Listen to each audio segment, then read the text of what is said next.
Abdullah bin Unais radhiyallahu anhu menuturkan ia pernah mendengar Nabi SAW bersabda, Allah mengumpulkan para hambanya pada hari kiamat, atau mengatakan manusia akan mengumpulkan manusia pada hari kiamat. Dalam riwayat lain, dalam keadaan telanjang, tak terkhitan dan tidak berbusana. Kami bertanya, apakah tidak berbusana itu atau buhmam? Beliau menjawab, ia tidak memakai sesuatu apapun. Kemudian Allah menyuruh mereka dengan suara yang didengar oleh orang yang jauh sebagaimana didengar oleh orang yang dekat. Akulah zat yang memberi balasan, akulah raja. Tidak patut seorang pun dari ahli neraka masuk neraka, sedangkan ia punya hak pada seorang dari ahli surga, hingga aku mengkisasnya darinya. Dan tidak patut seorang pun dari ahli surga masuk ke dalam neraka, sedangkan seseorang dari ahli neraka punya hak terhadapnya, hingga aku mengkisasnya darinya. Hingga tamparan. Ia mengatakan, perawi hadis, kami bertanya, bagaimana caranya padahal kita datang dalam keadaan telanjang, tak berkhitan dan tak berbusana? Beliau menjawab, kebaikan dan keburukan. Maksudnya adalah, kalau misal ada orang kafir nih, ada seseorang muslim pernah mukul orang kafir, karena orang kafir itu bawahannya, misal, dipukul sama dia. Lalu orang kafir ini karena lemah, nggak bisa memberontak, ya sudahlah, nggak bisa melawan, dia pergi berhenti kerja misalnya. Hari kiamat tetap si kafir masuk neraka. Tetapi gitu kan, yang beriman ini akan dihukum oleh Allah, ada kisosnya.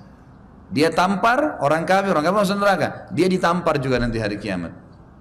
Prosesnya bagaimana Allah alam, tapi kisos akan berjadi. Makanya jangan main-main ya. Pernah ada seorang sahabat, tapi saya terlupa namanya, dalam hadis Bukhari Muslim, lewat di negeri Syam, ada satu kaum. Ini kaumnya orang kafir ya.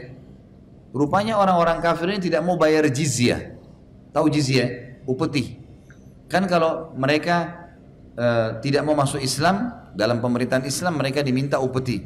Rupanya ada sebagian orang muslim yang petugas keamanan mendatangi orang-orang kafir ini yang tidak mau bayar jizyah. Karena nggak mau, mereka diseret, diikat di tiang, dikenakan matahari.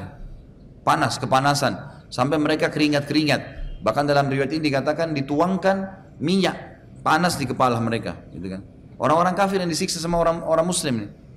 Lewat sahabat lalu mengatakan, kenapa ini? Dia bilang mereka tidak mau bayar jizyah. Kata sahabat, demi Allah ya, sesungguhnya Allah akan mengkisas, menghukum siapapun yang menyiksa manusia atau hamba di dunia. Jadi termasuk subhanallah, mungkin manusia tendang kucing nggak bisa melawan, tetap ada kisosnya hari kiamat. Dihukum sama Allah, nggak ada ceritanya lolos, semua yang akan dihisab. Makanya dalam hadis ini dikatakan tidak layak penghuni neraka masuk neraka, sementara dia punya hak dari penghuni surga sampai penghuni surga jadi kisos. Nggak bisa, harus semuanya. Lalu kemudian sahabat tadi mengatakan berhentikan nih, diberhentikan. Lalu kata dia, sesungguhnya Allah akan menghukum siapapun yang menghukum manusia atau menyiksa manusia di dunia tanpa sebab ya. Karena mereka suruh bayar saja, tagih. Kalau nggak mau ya sudah, tunda, kasih waktu, gitu kan? Seperti itulah. Maka sahabat ini pun bertemu dengan gubernurnya pada saat itu di wilayah Syam, kemudian meminta agar melepaskan dan akhirnya dimaafkan. Karena rupanya gubernur juga tidak tahu kalau sebagian keamanannya dia melakukan perbuatan itu.